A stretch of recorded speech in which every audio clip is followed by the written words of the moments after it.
Bonjour à tous, bienvenue dans Cut & Click pour une nouvelle vidéo, Star Wars avec toute l'actualité Star Wars du moment et c'est très chargé.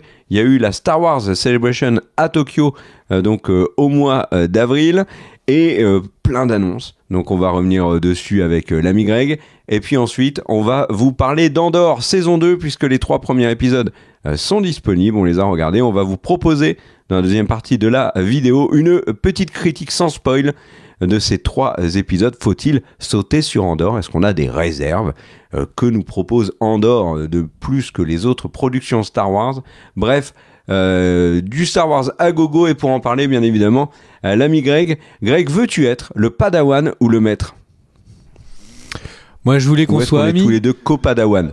Moi, je voulais qu'on soit dans une relation d'amitié. Pourquoi tu veux mettre tout de suite une relation de dominé-dominant? Mais on doit être des égaux. Donc, si on parle d'amitié pure, qui de mieux que C3PO et R2D2? Tu veux être C3PO ou R2D2? Je serai R2D2. Je suis plus technique que toi au niveau de la mécanique. Si l'un de nous deux... C'est exactement ce que j'allais dire. Et d'une manière générale, si on va dans une foule, je sais que c'est, je vais te dire, va devant parler aux gens et que moi je serai juste en train de régler les R2D2 est un bricoleur, je ne suis pas bricoleur. C3PO parle pour rien dire, ça me va à merveille, donc je prends C3PO avec grand plaisir. On y va, on va vous parler donc de la Star Wars Celebration qui avait lieu à Tokyo cette année. La prochaine aura lieu en 2027. Elle a eu lieu donc les 18, 19 et 20 avril dans la capitale nippone et à cette occasion il y a eu pléthore d'annonces. Donc voilà, notamment sur les films, sur les séries, on a eu aussi sur l'animé, on a même eu des infos sur un documentaire qui s'appelle Light and Magic qui aura sa saison 2, voilà. On va vous distiller un petit peu toutes les infos qui ont popé sur Star Wars lors de la Star Wars Celebration, où Andor était très présent bien évidemment parce qu'ils ont essayé de booster bien sûr la sortie de cette saison 2 qui est arrivée quelques jours après. La saison 2, je vous donne la date exacte, a débuté le 23 avril. Elle sera diffusée pendant 4 semaines au rythme de 3 épisodes par semaine. Donc ça va aller vite. Voilà pour Andor, mais on en reparlera après. Mon cher Greg, j'ai envie qu'on commence par l'annonce officielle, puisqu'il y avait déjà des petites infos qui étaient sorties avant la Star Wars Celebration, d'un film qui s'appelle Star Wars Starfighter, qui sort, mon cher Greg, en 2026, 27, j'ai un doute, 2027. Et truc étonnant pour l'instant, mon cher Greg, le 28 mai 2027 pour les Américains. Ouais, voilà, le 28 mai. Et qu'est-ce qui sort moins d'un mois avant, le 7 mai? Avengers Secret Wars. Donc soit Disney va avoir un mois de mai vénère, où ils vont atomiser le box-office, ou alors l'un des deux va se vautrer, vu le profil. Ou alors le Avengers a déjà plus cette date, mais ils l'ont pas encore annoncé. Oui, ou alors, bien évidemment, que ce soit Starfighter ou Avengers, ils vont le décaler pour éviter d'avoir un embouteillage, surtout que on rappelle que cette période-là est la période la plus propice aux sorties de Pixar. Donc mai, juin, c'est ce qu'il y a de mieux pour Pixar. Donc si en 2027, il y a un gros Pixar qui sort, et c'est possible puisqu'en fait, ils ont annoncé un nouveau Toy Story, un nouveau Indestructible, etc. Ils font vraiment dans l'innovation. Et du coup, il y aurait un peu trop de Disney à ce moment-là de l'année. Starfighter, tu veux en dire quoi, mon cher Greg? Shawn Levy, c'est pas mon réalisateur favori. C'est lui qui est à la réalisation. Hein. Oui, mais c'est pour ça que je dis que c'est pas mon réalisateur favori. Oui. S'il était au décor, je ne saurais que dire. Shawn Levy fait-il de mon décor ou pas? Je ne sais pas. On le contextualise, c'est le réalisateur de Deadpool et Wolverine. Tout à fait. Il a aussi fait des trucs très chouettes du côté de Stranger Things, hein, donc c'est pas non plus un manche du tout, mais c'est juste que il a le vent en poupe à Hollywood, et je pense qu'il a plus le vent en poupe que réellement il ne le mérite, parce que Free Guy, moi j'ai pas trouvé ça dingue. Real Steel avec Hugh Jackman, j'ai pas trouvé ça non plus absolument fifou. Les Stagiaires en 2013, j'ai pas trouvé ça hyper drôle. Enfin, il y a quand même beaucoup de trucs que Sean Levy a fait que je me suis pas dit waouh, mais est-ce le nouveau Spielberg? Et en fait, comme il a fait des succès, je trouve que Free Guy est même très décevant. Alors que sur le papier, il y avait quelque chose. Moi, j'ai trouvé ça nul. J'ai trouvé ça nul de chez nul. Et en fait, le truc, c'est que je trouve qu'il est beaucoup carry par Ryan Reynolds et qu'il a eu du chance. Ses projets sont sortis à des bons moments et qu'il a eu de la chance. Ouais. Du chance. Et tu sais que là, sur le Star Wars Starfighter, il y a un énorme quiproquo qui est en train de créer un malaise monumental à Hollywood. C'est que Sean Levy s'est trompé de Ryan. C'est-à-dire qu'il voulait appeler Ryan Reynolds pour lui proposer le rôle principal. Il a misclick, il a appelé Ryan Gosling. Gosling était hyper emballé. Il a dit « Je signe, je vais dans ton film ».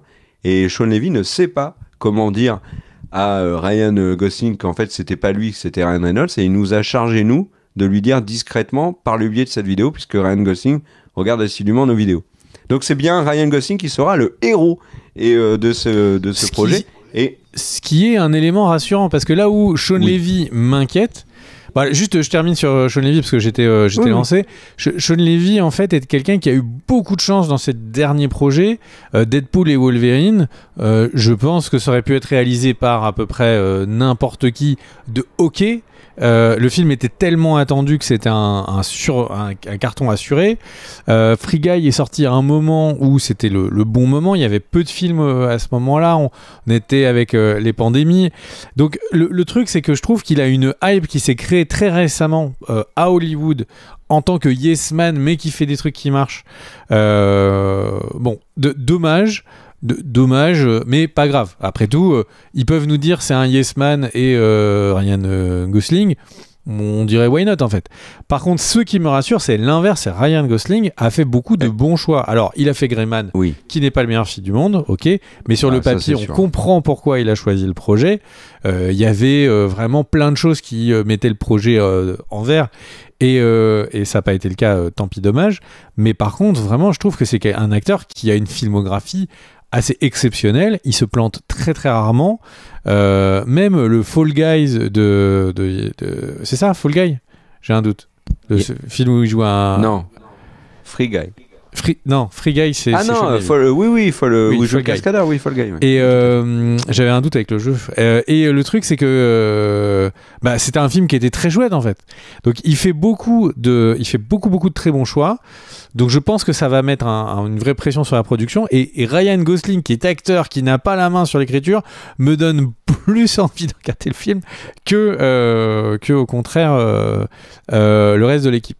Autre remarque, et je trouve que c'est un signe très fort, c'est que la licence Star Wars n'a plus confiance qu'ils feront des succès juste sur le nom Star Wars. Il y avait un projet qui avait été annoncé il y a quelques temps également sur des pilotes qui étaient Rogue Squadron, je crois que avait été titré le film par la réalisatrice, de Wonder Woman. Et il n'y avait pas d'acteurs attachés au projet. C'était juste un projet Star Wars. Vous allez voir des pilotes dans l'univers Star Wars. Ça suffisait à être une tagline marketing. Là, la tagline, c'est Starfighter. Donc on imagine qu'on va toujours avoir des combats spatiaux, mais avec Ryan Gosling.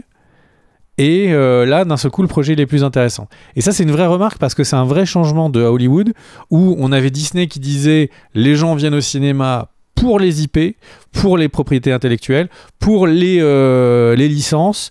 Et là, c'est plus le cas. Là, ils disent, ok, c'est quand même pas mal d'être accolé à un grand acteur qui va nous ramener de l'audience. Maintenant, moi, que j'ai fait...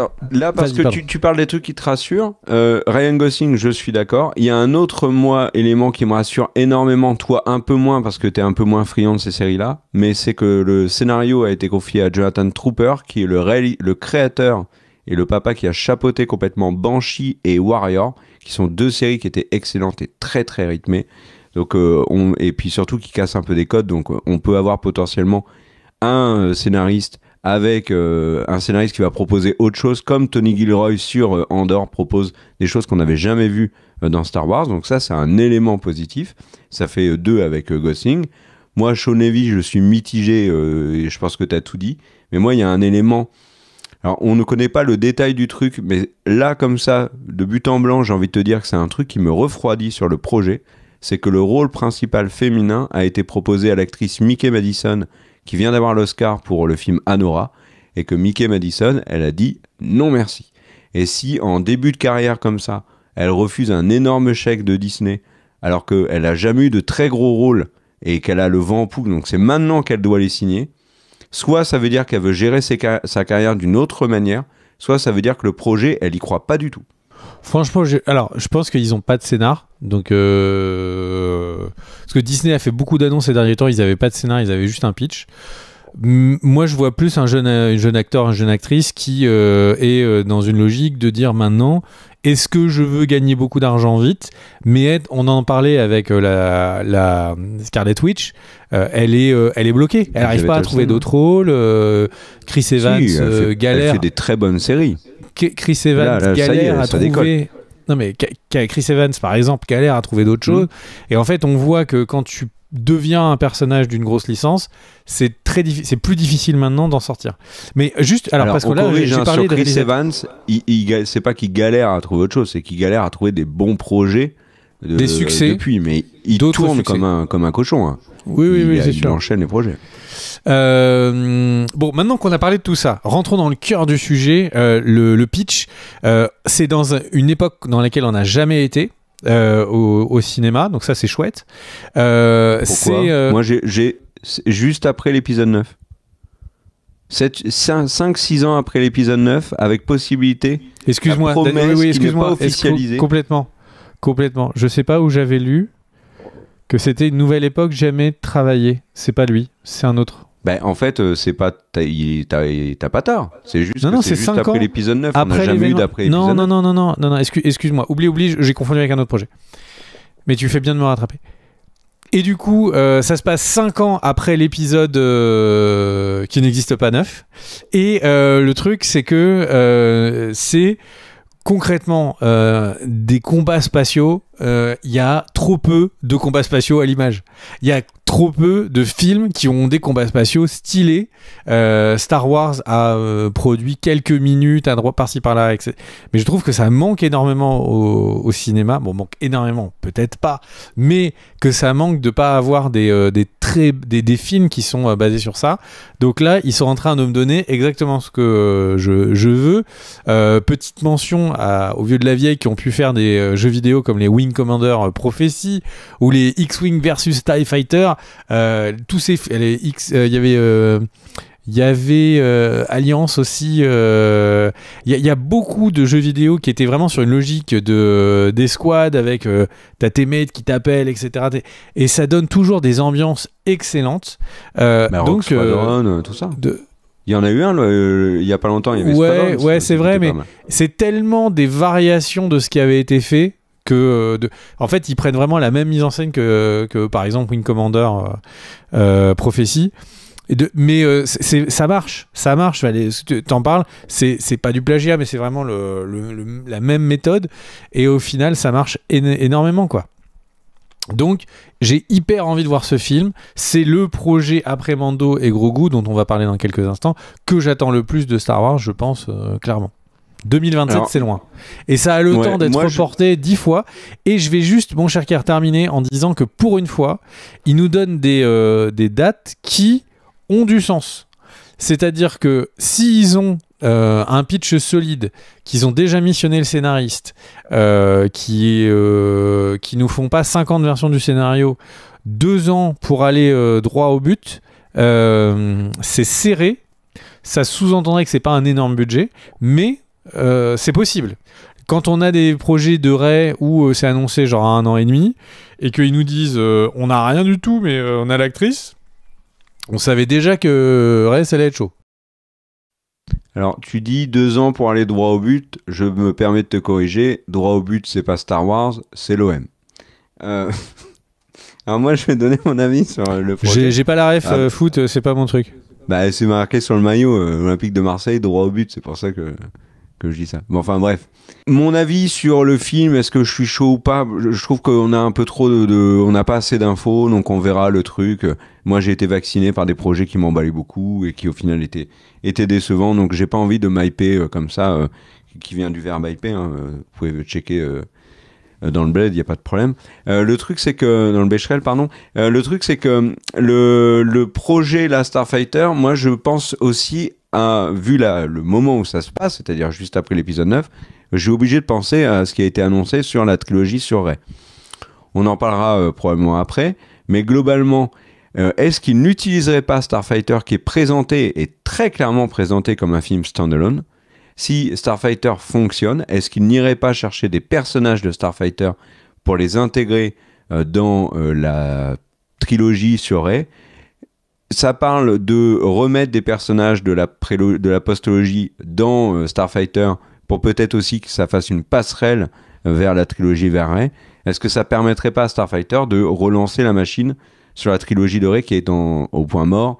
On rappelle que notamment l'actrice Daisy Ridley a un souci de santé qui l'empêche pas de tourner mais qui ne l'aide pas, et que le film a eu d'énormes couacs scénaristiques et tout. Ils ont été obligés de reboot plein de fois, ils ont perdu les scénaristes, les réalisateurs, etc.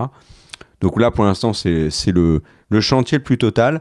Et moi, l'impression que ça me donne, c'est qu'en annonçant Starfighter, en mettant du concret dessus, c'est-à-dire Sean Levy, Ryan Gosling, Jonathan Trooper, qui n'est pas un Stormtrooper, attention.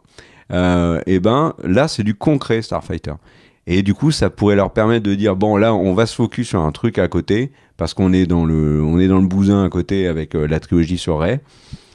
On verra comment ça développe, mais bon, Starfighter, si c'est un succès, on peut se limiter à ça. Ça peut aussi relancer la machine des films standalone. Rappelons-nous, on en a parlé plein de fois sur la chaîne, mais quand ils ont fait Rogue One et qu'ils ont vu que Rogue One était milliardaire, ils ont dit wow, on y va, standalone chaque année. Et on a vu ce que ça a donné avec Solo, énorme échec au box-office, et tous les standalone qui avaient été annoncés ont été annulés. Certains sont partis sur des séries, comme Boba par exemple. Et du coup, là, l'annonce de Starfighter, qui est un film standalone, montre qu'il y a un changement de stratégie, encore un, du côté de Star Wars. C'est qu'après avoir développé les films standalone, quand Rogue One a fait le milliard, où ils se sont dit, c'est le jackpot, on va en faire un max, et que derrière, ils se sont complètement vautrés avec Solo, ils ont arrêté. Ils se sont dit, non, la valeur sûre, c'est les trilogies. Ils se rendent compte qu'avec la postologie, qui a été globalement un succès commercial, oui et non, discutable, succès critique, non, début d'une rupture avec le public, ils sont peut-être en train de se dire là, en essayant Starfighter, que c'est le moment de relancer les standalone et de voir si ça fonctionne, parce que la machine trilogie est en panne. Ils ont annoncé 4-5 trilogies, on en parlera plus tard. Au final, on n'a rien vu depuis. Donc là, on peut avoir Grogu qui va mettre un énorme coup dans la fourmilière chez Star Wars, parce que moi je pense que ça va être un carton. Et Starfighter derrière, c'est intéressant. Après Starfighter, on va vous parler de The Mandalorian and Grogu, autre film Star Wars, qui est d'ailleurs le prochain film Star Wars à sortir, ça en 2026, réalisé par Jon Favreau, et il y avait un teaser diffusé lors de la Star Wars Celebration, il a leaké, et puis il y a aussi la presse qui était présente, qui l'a largement décrit. On va vous présenter tout ça. Et bah du coup ce trailer, avant, pour vous en parler, et puis comme l'a teasé Kerr, on vous parlera aussi d'un autre changement important de stratégie qui est plus qu'inquiétant après. Alors, pour parler donc de Mando et Grogu et de son trailer, le trailer donne plutôt envie, il faut le dire. Bon, de toutes les manières, moi on me met Mando et Grogu et après il y a le générique et puis ça me suffirait. Donc soit. C'est concrètement un trailer que je trouve réussi. C'est niveau série, voire un petit peu plus. C'est-à-dire que vraiment, alors il y a eu des retours qui disaient on a vu incroyable, etc. Mais de mon point de vue, c'est un peu plus. C'est pas la différence, elle n'est pas incroyable. Mais comme la série était elle déjà très cinégénique, j'ai envie de dire, c'est assez logique. Donc Mando et Grogu, donc le projet que j'attends le plus, qui donc lui sort le 22 mai 2026 aux US, donc dans un an, un mois, et j'avoue que je suis chaud patate. Il y a eu Sigourney Weaver qui est venue parce qu'elle sera présente dans le film, qui était là. Elle Pedro est Pascal présente aussi dans le trailer. Pedro Pascal qui était là, Jon Favreau qui est pour moi le gars sûr de Star Wars pour l'instant. Donc voilà, pour le coup très chaud. Très très chaud mon cher Pierre. Et toi ? Alors dans le trailer également, le trailer se termine avec quelques images furtives de Rota the Hutt, qui est donc un Hutt, comme son nom l'indique, et qui est interprété. Alors, je ne sais pas de quelle manière il va l'interpréter, mais en tout cas, si je ne me trompe pas, c'est le Jeremy Allen White. C'est le fils de Jabba the Hutt. D'accord. Et qui est montré dans le trailer un peu comme un combattant d'arène. Et c'est vrai que la grosse limace de Jabba qui se fait tuer de manière complètement absurde par Leia dans les films, elle tire sur le truc et la grosse limace meurt sur place, mais enfin bref. Et mais là il est vraiment en mode non mais moi je fais 800 kilos de muscles, je peux déplacer un vaisseau là s'il est mal garé avec mon bras droit. C'est une variante des Hutt qu'on n'avait jamais vue. Faut et il est interprété par Jeremy Allen White, qui est le héros de The Bear, qui était Lip bien sûr dans Shameless. Excellent acteur.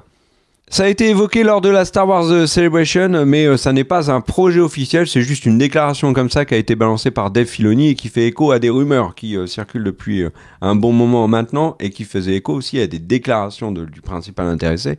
Qui est ce principal intéressé? C'est Takashi Yamazaki. Et qui est Takashi Yamazaki? Je crois que je l'ai bien dit, youpi.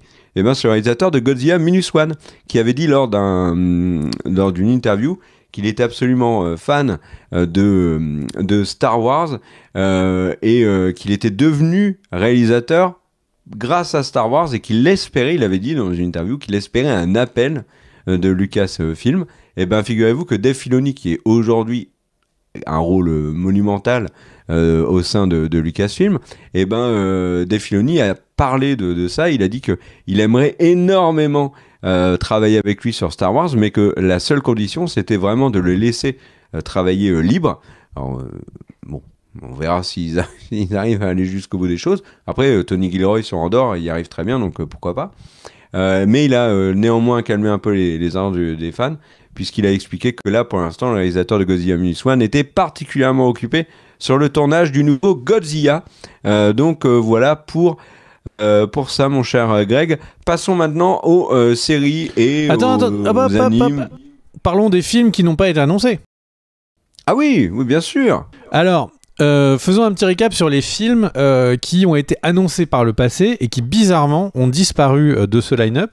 Donc le premier qui n'a plus aucune nouvelle, donc Kerr vous en a déjà parlé, c'était le film, je crois que le nom de code du projet c'est Nouvel Ordre Jedi, donc qui est le film avec Rey.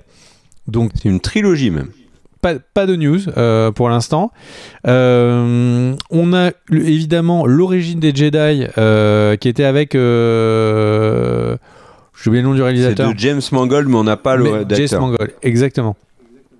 Réalisateur qui était un des rares projets à plusieurs reprises dont on avait l'information qu'il était maintenu alors qu'il y a eu il a survécu à plusieurs beaucoup de coups de coupe et au final il est toujours là c'est la première fois qu'il n'est pas annoncé dans un line-up. Après c'est celui qui sort le plus loin, tu vois, il sort en 2029 je crois, donc ils ont le temps d'en reparler.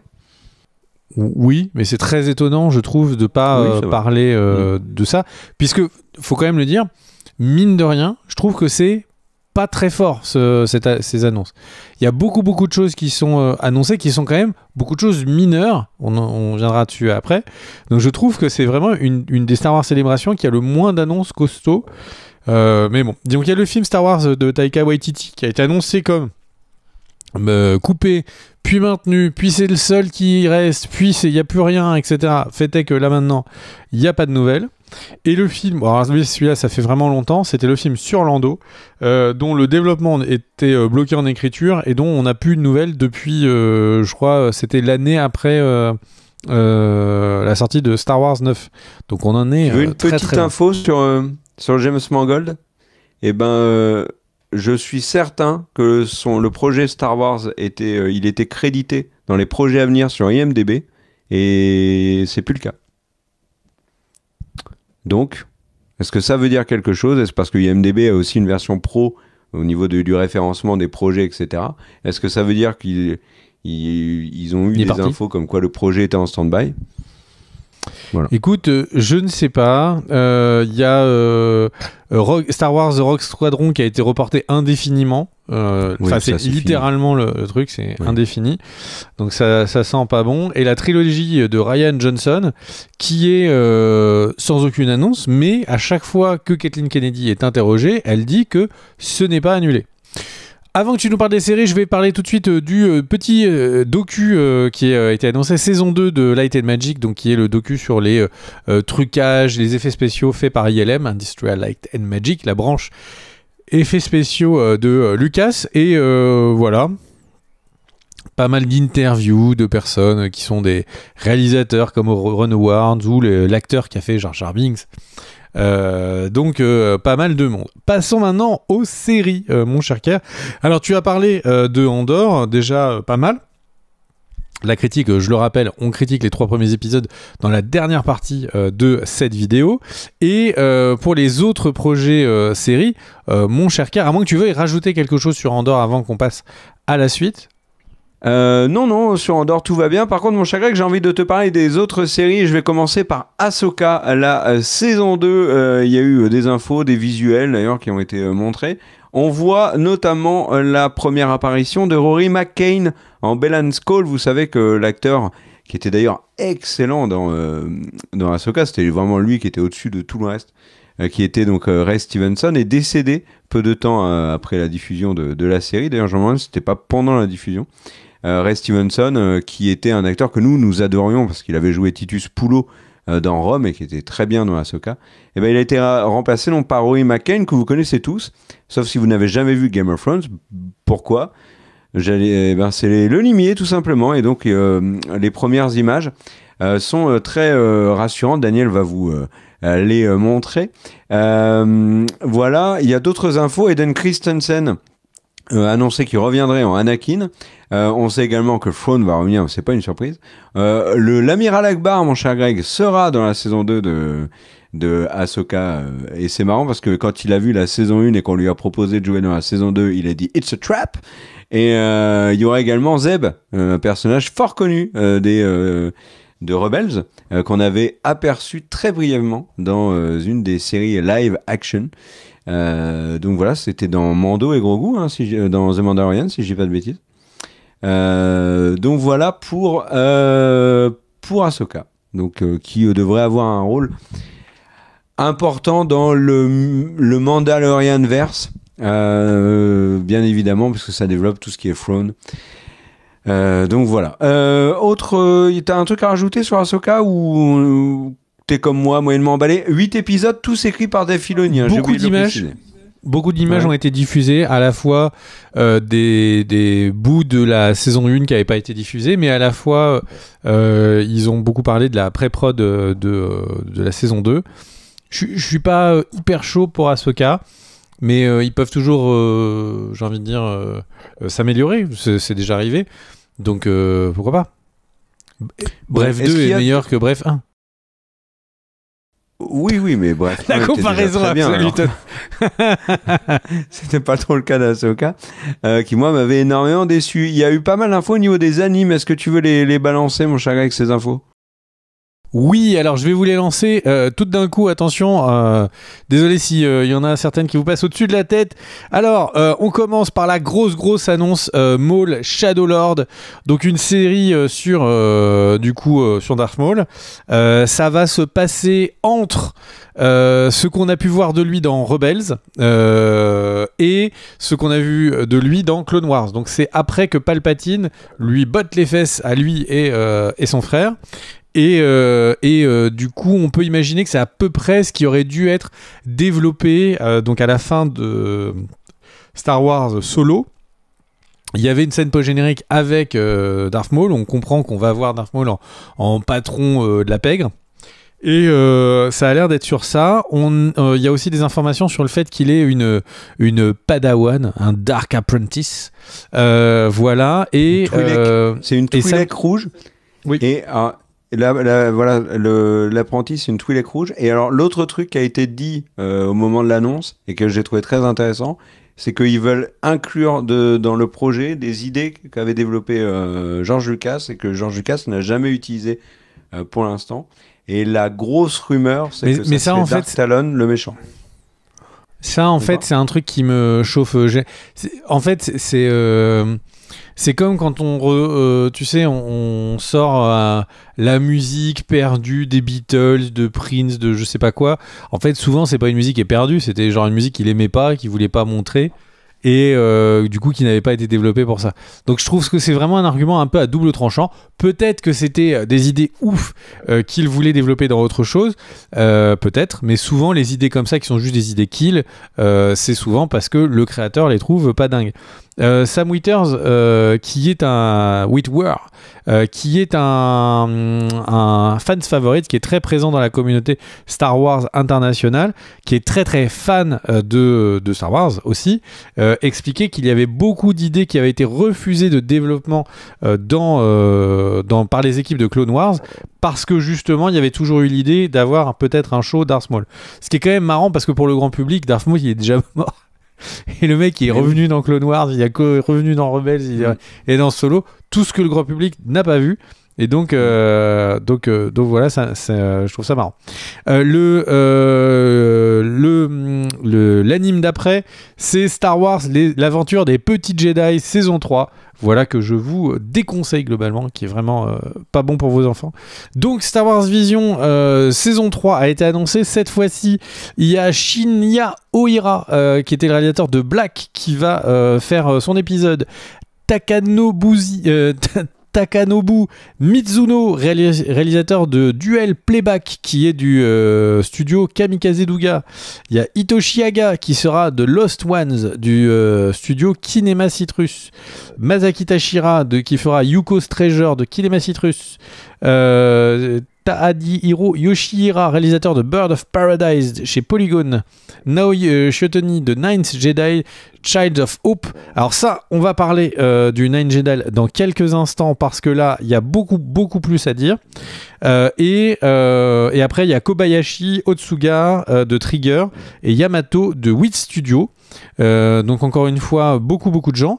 Et surtout, l'annonce énorme, qu'ils veulent énorme, mais que je trouve plus qu'inquiétante, c'est qu'en fait les visions, et donc principalement le Ninth Jedi, ils veulent que ce soit un logo maintenant, enfin un label en soi, les Star Wars Vision, et que ça permette de faire des films, des séries qui seraient donc complètement séparés et absolument pas canon de l'univers Star Wars. Et c'est pour ça que Kenji Kamiyama, qui est donc le réalisateur du Seigneur des Anneaux, La Guerre des Rohirrim, que j'ai trouvé vraiment particulièrement médiocre, et honnêtement j'aurais préféré que ça n'existe pas, et donc c'est lui qui va faire Star Wars Vision, le 9e Jedi. Franchement là c'est faire du contenu pour du contenu, quoi. Enfin, si c'est pas un projet qui est fait par des équipes réduites, fait par de l'IA et tout, je serais quand même très surpris. Ça fait vraiment money grab pour le Japon, essayer de voir si oui ou non c'est un truc qui a marché en DVD, Blu-ray là-bas, puisqu'il y a une grosse sortie Blu-ray sur la guerre des Rohirrim. Franchement, je suis vraiment sceptique. C'est une série, enfin juste je le précise là. Je suis pas chaud. Est-ce que toi ça te plaît d'imaginer que ça va devenir un nouveau label? Parce que ça veut dire qu'on va avoir Star Wars Legends qui n'est plus canon, on a Star Wars Disney qui est canon, et on va avoir Star Wars label Vision qui n'est pas canon. Enfin, c'est un bordel sans nom là. Ça me fait penser aux Marvel Spotlight, qui sont des projets qui sont canoniques mais pas vraiment, et qui sont secondaires, comme donc non, tout ça m'emballe pas. J'enchaîne avec Lego Star Wars Reconstruire la galaxie, les pièces du passé. Alors on avait vu des images avec le Darth Jar Jar.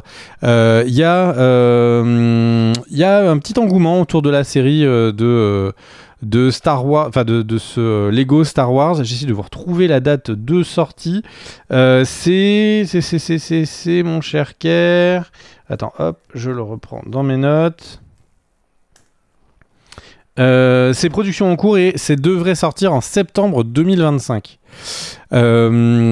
Écoutez, why not, ça peut être un grand délire. Je n'ai pas d'avis, je ne suis pas particulièrement fan, je ne suis pas d'avis. Alors petite mention, au cinéma il y a la ressortie de La Revanche des Sith qui sort à partir du 25 avril dans pas mal de salles. J'ai un truc à dire là-dessus. C'est la plus grosse c'est pour fêter les 20 ans. Voilà, c'est la plus grosse ressortie de l'histoire d'un film aux US. Il n'y a jamais eu un film aux US qui a eu autant de copies pour une ressortie. Plus de 2500. La question c'est combien de spectateurs ça va amener en salle. Mais écoute, très bien. Et le film a été retravaillé en ICE, 4DX, etc. Bon, les habituels des ressorties. On enchaîne avec les annonces d'après. Les annonces d'après, c'est du jeu vidéo. Alors, je vais commencer par ce qui me concerne pas du tout. Il y a une nouvelle collab autour de Fortnite Bataille Galactique. Je sais pas quoi vous dire. Ça commence le 2 mai 2025 et ça va être plusieurs thèmes. Bon, ok. Je connais pas Fortnite, donc je n'ai jamais joué, donc ça me parle pas du tout.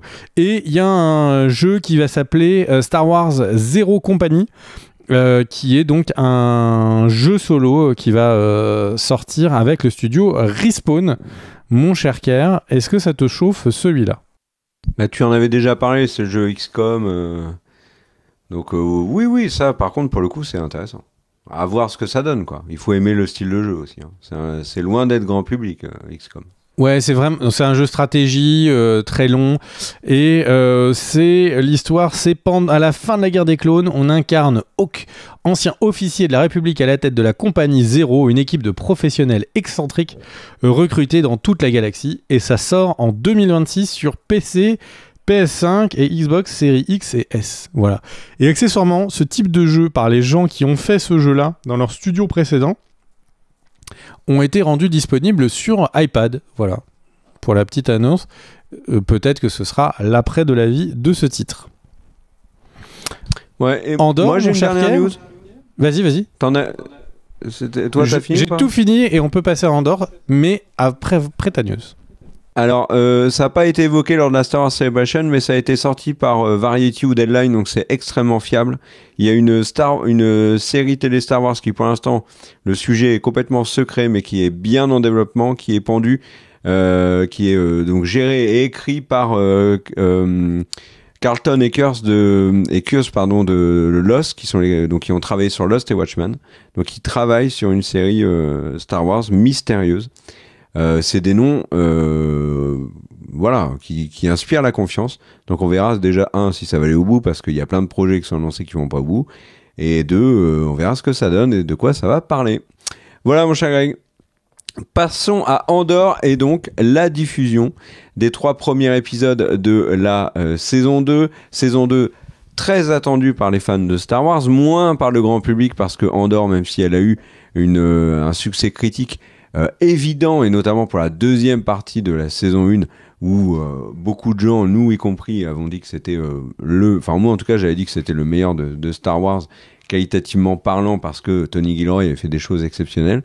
Là on a les 3 premiers épisodes de cette saison 2 qui sont donc sortis le 23 avril. On va vous donner là, notre avis comme ça rapide, parce que c'est déjà difficile d'avoir un avis très clair sur Andorre, parce qu'Andorre est un peu piège. Tu vas commencer, mon cher Greg. Tiens, qu'en as-tu pensé de ces 3 premiers épisodes ?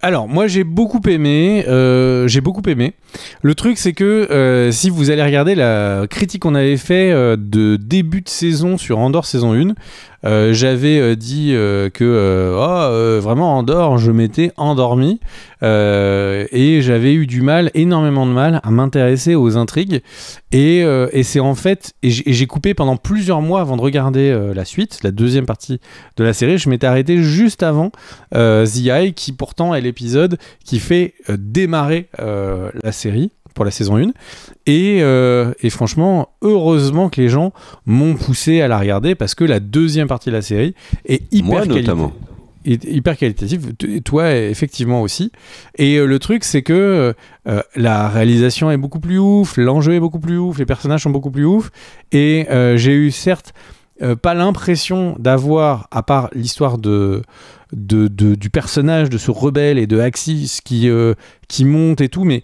globalement j'ai eu surtout l'impression qu'on était en train d'essayer de me donner un peu plus de corps et de réalisme à l'univers de Star Wars. Ce qui n'était pas forcément nécessaire, puisque du coup, les films se suffisaient eux-mêmes, mais fait est que c'était très bien fait. Et cette saison 2, je trouve, est complètement dans cette logique-là. Je comprendrais que quelqu'un vienne me voir en disant « Ah, Andor saison 2, je m'endors ». Certes, effectivement, les enjeux peuvent paraître pas assez forts. On a l'impression que le réalisateur a trop le luxe de se dire qu'il a une saison commandée. Quand il fut très longtemps, quand il y avait des saisons qui étaient commandées à la télé, si ça faisait pas d'audience à l'épisode 4, qui était diffusé un épisode par semaine, la série était annulée, et puis la fin de ton histoire, tu vas te faire voir. Et là, en fait, on a trop l'impression qu'on a l'effet pervers de la validation en amont de ces saisons, puisque du coup, il y a des épisodes qui ont pas d'enjeu. On pourrait vraiment imaginer que là, si ça s'arrête d'un coup, en fait, on a l'impression que les enjeux, le thrill, le suspense, ce qui fait le sel qui donne envie d'aller regarder l'image d'après, manque clairement régulièrement à Andor. Mais c'est un défaut, c'est un vrai défaut. Il y a toujours ce côté...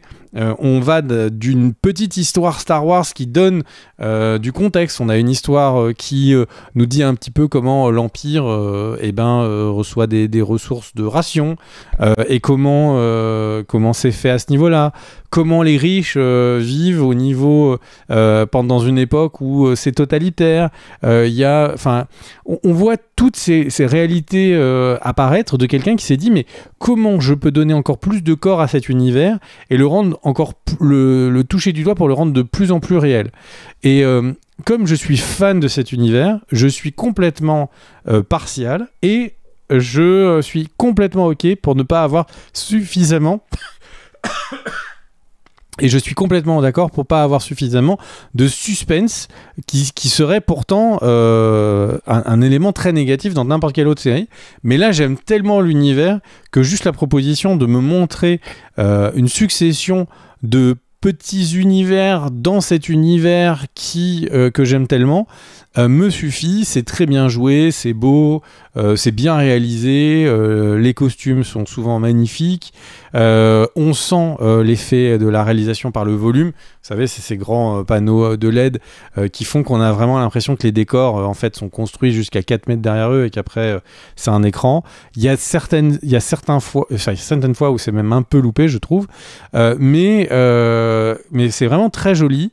L'histoire se suit bien, mais je ne peux pas oublier ce défaut de rythme qu'a la série. Je n'ai qu'une envie, c'est regarder la suite, surtout si, comme dans la saison précédente, c'est la deuxième partie de la saison qui accélère les choses.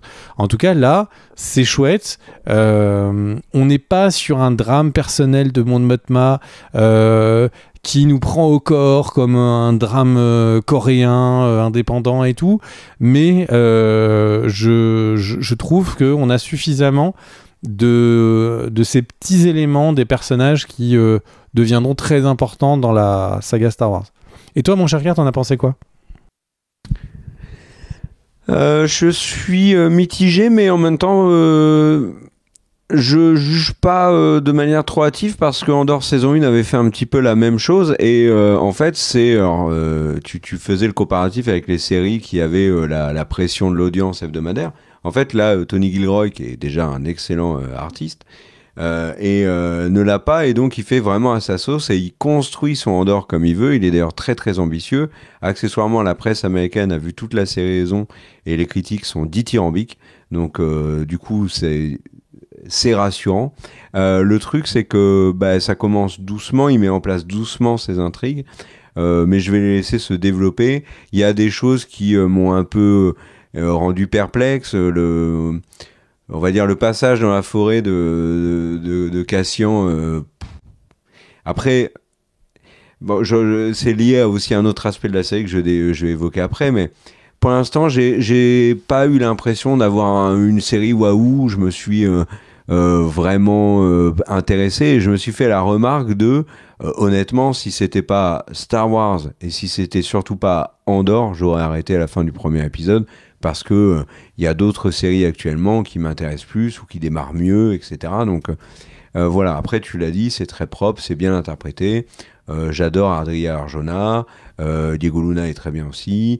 Je trouve que tout ce qui est autour de Mon Mothma c'est un peu lourd, mais pour les fans de Star Wars, c'est très cool parce que par exemple, ils font intervenir un personnage de Star Wars Rebels, ils évoquent avec la planète Gorman au début de l'épisode, enfin dans l'épisode 1, ils évoquent un élément qui est extrêmement marquant dans le lore de Star Wars, qui est je veux pas vous spoiler, mais c'est quelque chose de vraiment très très marquant et qui est vraiment quelque chose qu'on n'a jamais vu par sa cruauté dans l'univers Star Wars.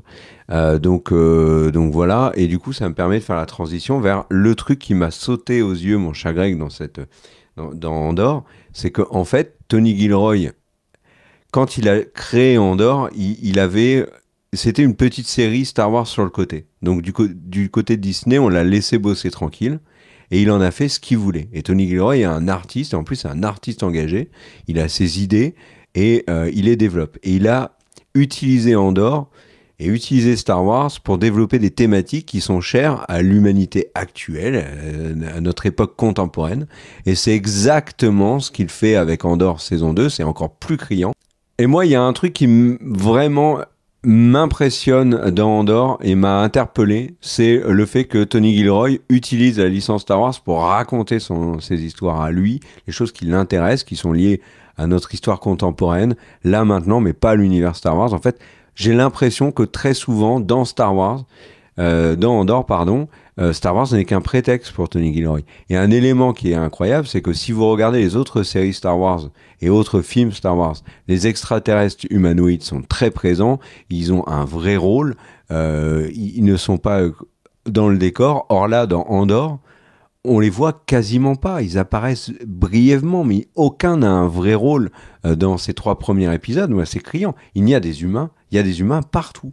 Des humains au niveau de l'Empire, bon ça c'était déjà le cas dans la trilogie initiale, mais il y a aussi, là par exemple du côté des riches, il n'y a que des représentants humains, dans la Résistance il n'y a que des humains, etc. Vraiment, Tony Gilroy ne fait que raconter une histoire sur des humains et ce que les humains sont capables de se faire les uns entre eux, au niveau politique, les magouilles, les complots, et surtout là où c'est intéressant, c'est qu'il y a une double lecture, c'est comment agissent les fortunés lors de l'installation d'un pouvoir autoritaire. C'est extrêmement contemporain.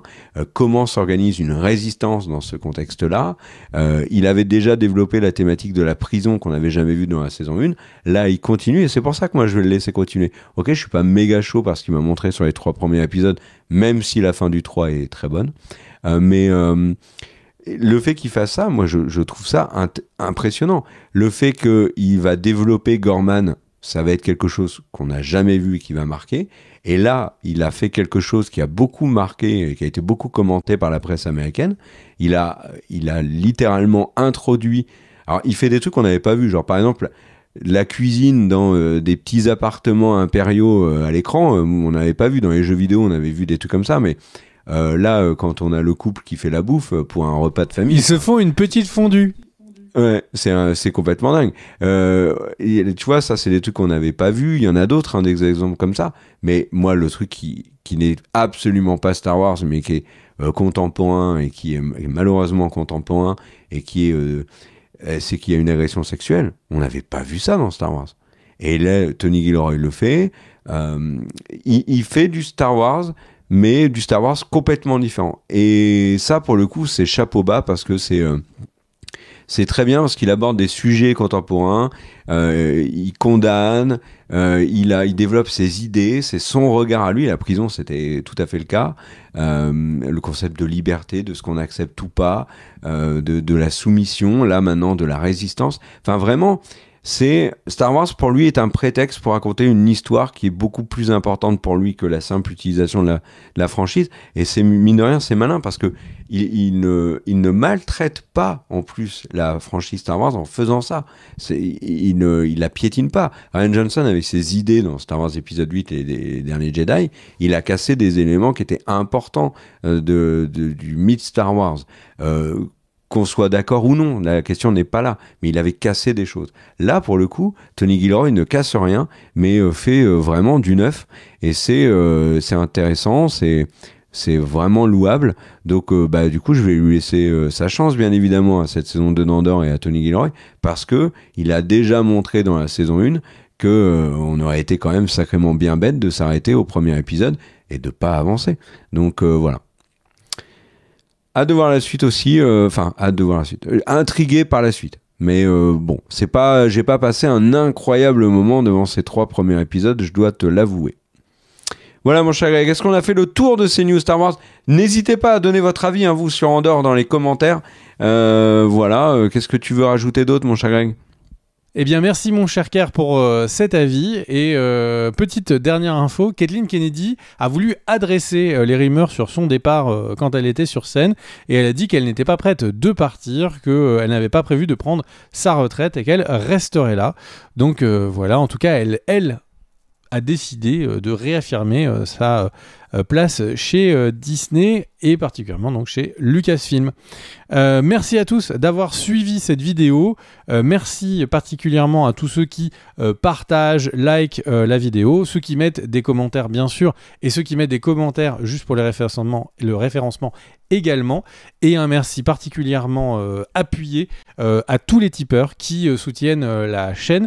Les revenus de début d'année de la chaîne sur YouTube étaient très faibles. Vos tips sur Tipeee ont particulièrement aidé à fiabiliser notre retour avec pas mal de vidéos. Donc merci directement à vous. Vous aidez concrètement le fait qu'on puisse faire des vidéos. Donc merci beaucoup.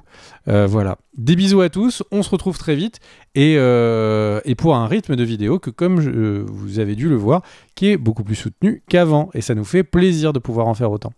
Ciao à tous, des bisous et à très vite. Ciao, ciao.